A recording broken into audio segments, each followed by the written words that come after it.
Madame et Messieurs les ministres, Messieurs les députés, Messieurs les sénateurs, Monsieur le Président du Conseil départemental, Monsieur le Vice-président du Conseil régional, Monsieur le maire de Lavore, Mesdames et Messieurs les maires, Messieurs les ambassadeurs, Messieurs les officiers généraux, Monsieur le Président Revol, Monsieur le Président d'Oliveux, Monsieur le Directeur général, cher Éric Ducournau, Mesdames et Messieurs les administrateurs de la Fondation Pierre Fabre, Mesdames et Messieurs.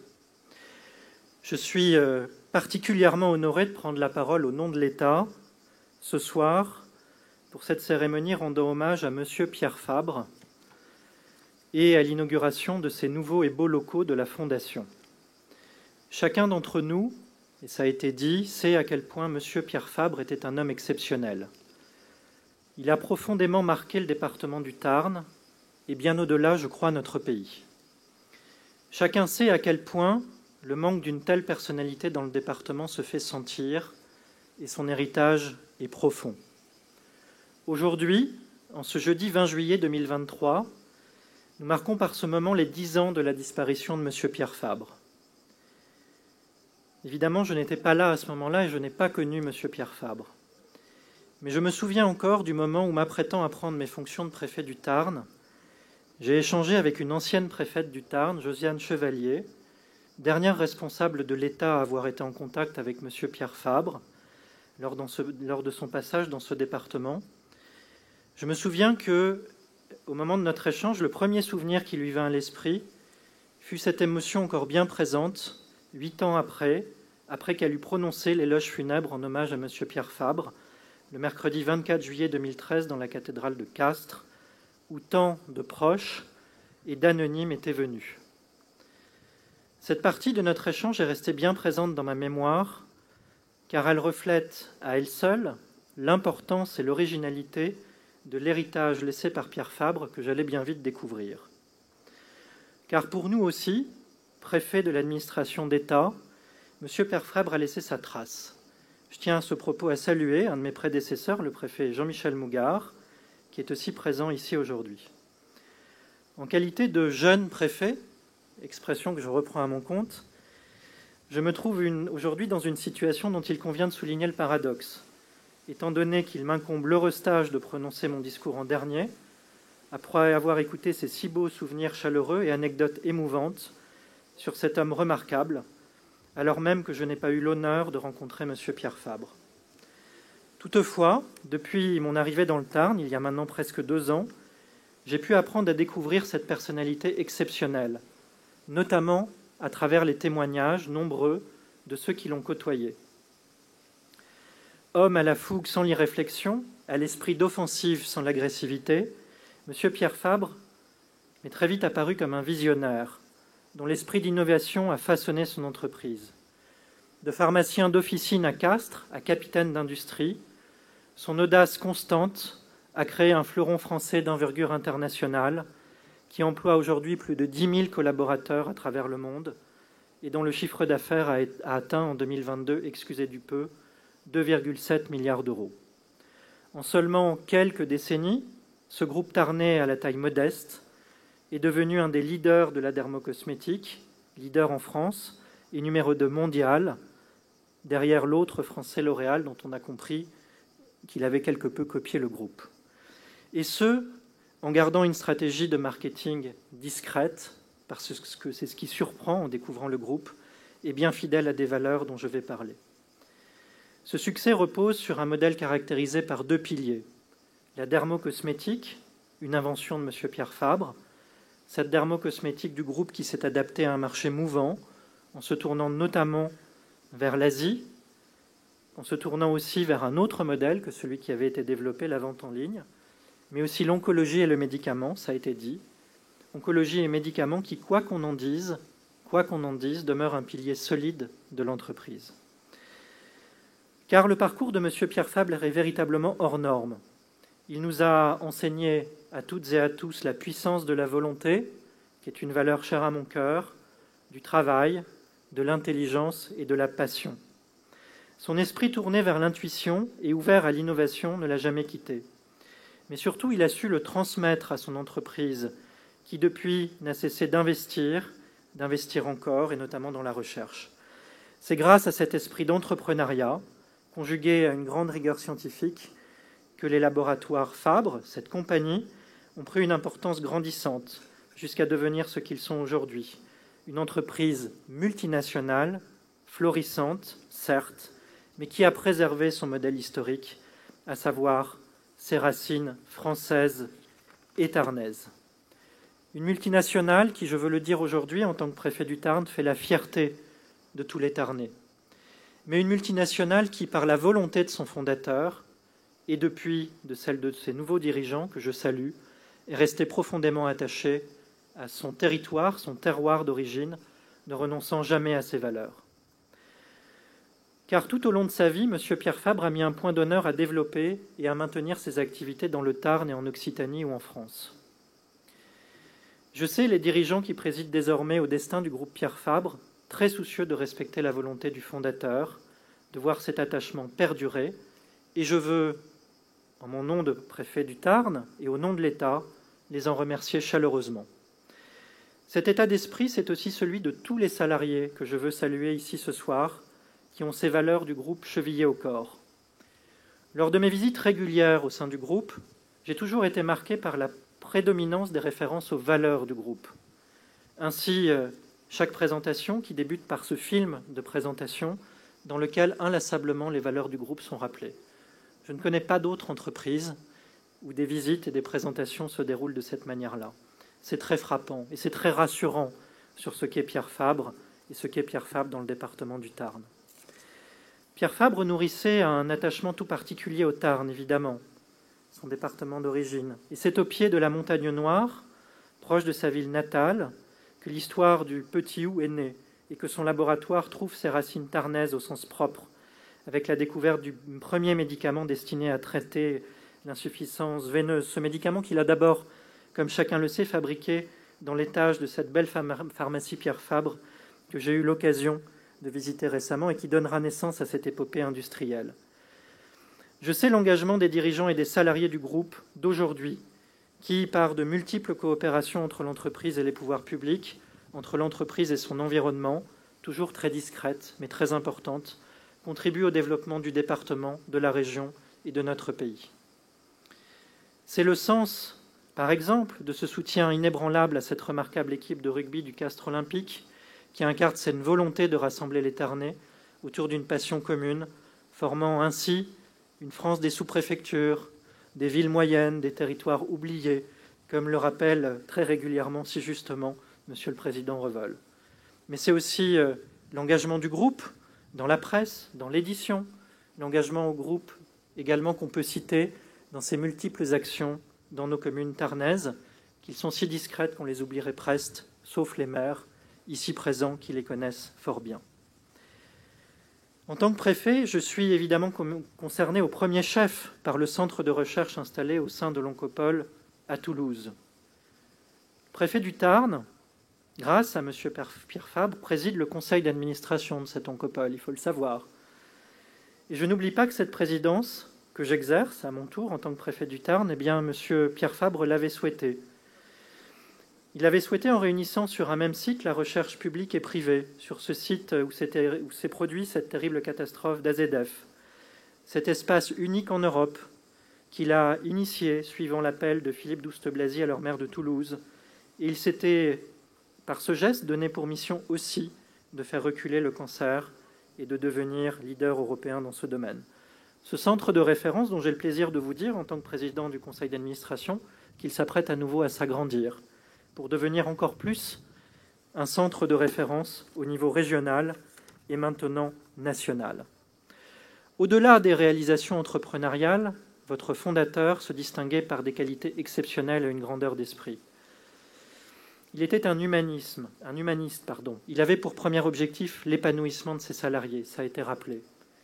Mais c'est tellement rappelé au préfet du Tarn que je suis, que je me sens obligé d'en parler. Je crois qu'il avait pour objectif premier l'épanouissement de ses salariés. Il était très attentif à ses interlocuteurs et d'une grande courtoisie. Il connaissait ses salariés personnellement, bien au-delà de son célèbre cabinet, dont j'ai appris l'existence très vite en arrivant. Il considérait vraiment au plus haut point tous ses salariés, quel que soit leur positionnement. Et ces salariés, aujourd'hui, le lui rendent bien à travers vous, Monsieur le Président, en lui disant après, en lui exprimant ce message d'amour. Et ce que je veux dire, c'est que le préfet du Tarn que je suis sent bien, au jour le jour, que cet esprit perdure. Elle perdure évidemment sous la nouvelle direction, que je salue, mais je crois pouvoir dire aussi que cet esprit que M. Pierre Fabre a insufflé perdure au sein de tous les salariés d'un groupe, salariés qui sont heureux dans ce groupe et dans cette entreprise. Fidèle à l'esprit de son fondateur, M. Pierre Fabre, le groupe est resté un acteur majeur de l'aménagement du territoire. Et ça aussi, je veux le souligner en tant que préfet du Tarn. Dans ce département, avec 2400 emplois directs, l'investissement du groupe, en particulier dans le sud du département, mais pas seulement, n'oublions pas qu'il y a un site à Gaillac, cet investissement a permis à ce département d'être résilient et de résister après l'effondrement économique de ses principales filières, du textile, du cuir notamment, sans parler des charbonnages. Je tiens, en tant que représentant de l'État, à saluer le soutien indéfectible de M. Pierre Fabre et du groupe également à ce projet d'autoroute que nous faisons naître, qui reliera Castres à Toulouse. Il avait, je crois, pleinement conscience de l'importance de cette infrastructure pour le développement économique et social du département. Développement économique et social du département, et non pas, bien évidemment, seulement de son entreprise et plus largement de la région. Au niveau national également, M. Pierre Fabre laisse une trace de défenseur du patriotisme industriel, une trace de celui qui prenait une vision pour l'industrie pharmaceutique et dermocosmétique française, une trace également pour une industrie durable. C'est cette trace qu'aujourd'hui Pierre Fabre continue de faire rayonner à travers l'excellence de la pharmacie française dans le monde. Ce Made in France qui fait partie intégrante de l'identité du groupe, un groupe où plus de 90% de la production industrielle est assurée en France, ce qui témoigne de la confiance envers le savoir-faire national. Un groupe où plus de 70% des achats sont effectués en France, soulignant là aussi l'engagement envers l'économie nationale et les partenaires locaux. Mais M. Pierre Fabre avait également conscience de l'importance de la préservation de la biodiversité, puisant une très large partie de ses matières premières dans la nature, et notamment dans la nature occitane. 97% des plantes utilisées par le groupe sont encore aujourd'hui approvisionnées sans impact sur la pérennité des ressources, et 90% des plantes extraites dans votre usine sont cultivées sans traitement phytosanitaire. Et puis Pierre Fabre contribue désormais activement à replanter des arbres partout dans le monde. À sa grandeur d'esprit était associée également une grandeur d'âme remarquable. M. Pierre Fabre laisse non seulement derrière lui une trace matérielle, c'est ce groupe industriel, mais également une trace morale exceptionnelle. Vous avez, Monsieur le Président, parlé de désintéressement. C'est véritablement ce mot qu'il faut utiliser avec cette transmission à une fondation éponyme, fondation reconnue d'utilité publique, ce modèle un peu étourdissant auquel on est confronté quand on arrive dans le Tarn, pour lequel, fort heureusement, à laquelle vous m'avez fort heureusement initié, ainsi que Monsieur le maire de Lavore, que je salue, puisqu'il était à l'origine de cet amendement législatif, cet amendement bien heureux, qui a permis à ce groupe de ne pas avoir d'actionnariat, si ce n'est ses salariés qui petit à petit deviennent actionnaires du groupe, comme le souhaitait M. Pierre Fabre, dans cette opération si joliment baptisée Ruscus, ou le petit ou, en hommage à la plante qui a grandi et qui a donné naissance au premier médicament de Pierre Fabre. Cette fondation toute particulière, si particulière, qui possède à la fois les actions du groupe et qui est alimentée chaque année par une partie des dividendes et des bénéfices. Cette fondation qui a cette action que j'ai appris à connaître en étant membre de son conseil d'administration et qui poursuit ces 5 axes souhaités par M. Pierre Fabre. La formation si importante des professionnels du médicament dans les pays qui ont été cités, l'accès des populations à des soins de qualité, la lutte contre certaines maladies, dont la drépanocytose ou l'albinisme, l'investissement dans la dermatologie tropicale, et plus récemment, et ce qui me surprend toujours et que je trouve extraordinaire, son action envers le développement de l'e-santé. Cela démontre l'engagement holistique du groupe envers les problématiques de santé publique dans ces pays, et je pense que nous devons en être très fiers. Et je veux dire solennellement ici ce soir au nom de l'État que nous sommes heureux que cette action se déploie encore de manière plus importante, en tendant vers les 20 millions d'euros chaque année. La générosité de M. Pierre Fabre s'exerçait également en étant un mécène discret des institutions, de l'économie départementale. Et rencontrer un mécénat de M. Pierre Fabre ou de son entreprise m'étonne toujours, comme lorsque je visite le très beau musée Don Robert à Sorèze, ou encore lorsque récemment nous accueillons à Albi, dans le nord du département, une œuvre achetée grâce au mécénat du groupe Pierre Fabre. Enfin, sa générosité pour le rayonnement du territoire s'est étendue avec son goût pour l'architecture qu'il nous a laissée. Ces si beaux bâtiments qui s'inscrivent dans la mémoire des lieux, de Pérodel, de Saint-Julien-Genevois, des Coquillous, de l'Oncopole de Toulouse ou encore du magnifique site d'Avesnes que là aussi j'ai eu le plaisir de visiter. Ainsi, aujourd'hui, nous célébrons l'héritage de M. Pierre Fabre et son legs indélébile dans le Tarn, le legs assurément d'un grand homme. Mais aujourd'hui, nous célébrons également l'inauguration des nouveaux locaux de la Fondation, dans cette ancienne maison familiale de Pierre Fabre, d'Andoïs. Car 10 ans plus tard, ce groupe et cette fondation continuent de se développer grâce à une nouvelle génération. Je veux saluer ici M. Revol, président de la Fondation, M. Doliveux, président du conseil d'administration de Pierre Fabre, et M. Ducournau, directeur général du groupe Pierre Fabre. Une génération qui a su, et je veux le dire fortement devant vous, relever avec agilité le défi, il n'était pas mince, d'honorer l'héritage de M. Pierre Fabre tout en le surpassant. La croissance fulgurante mais maîtrisée de l'entreprise témoigne de l'engagement de tous ceux qui ont contribué activement à son développement au cours des 10 dernières années. Monsieur Ducournau, je vais avoir un mot pour vous. D'abord, jeune collaborateur formé par Monsieur Pierre Fabre et désormais directeur général, vous êtes distingué, je crois, en mettant en place un plan de transformation efficace, perpétuant ainsi l'esprit de remise en question constante de l'organisation prônée par Monsieur Pierre Fabre et faisant en sorte que le groupe aille encore plus de l'avant.